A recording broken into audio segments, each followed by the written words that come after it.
This time, they mean business.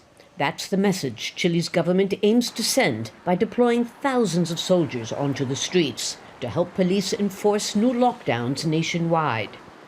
Here in the capital, residents under lockdown can only leave home with special permits and risk steep fines or even arrest if they don't have them.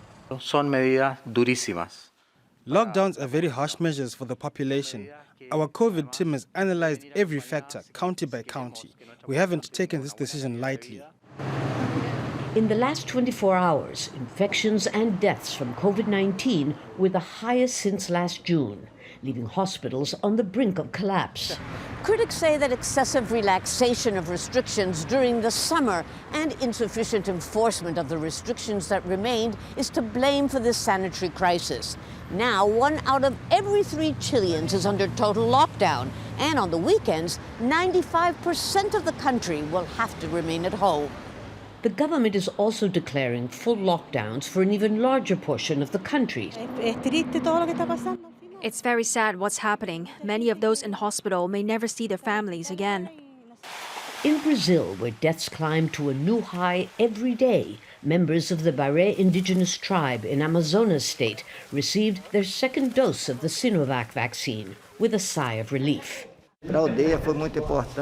For the village, it was very important because it took away the thought, the concern that people had that they were going to get sick and die.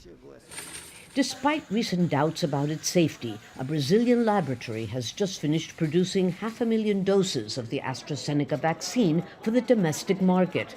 They should help speed up what has been an extremely slow process of inoculation. Mexico's government is also receiving 2.5 million doses of the AstraZeneca vaccine from the United States. Back in Chile, the only exception to the rules for those under lockdown is for people who are going out to get a vaccination. A new clinical study by Chile's Catholic University indicates that with 2 doses, the Sinovac vaccine provides immunity in 90% of cases. But until vaccine herd immunity can be established, forcing people to remain home yet again is the only option. Lucia, Newman, Al Jazeera, Santiago.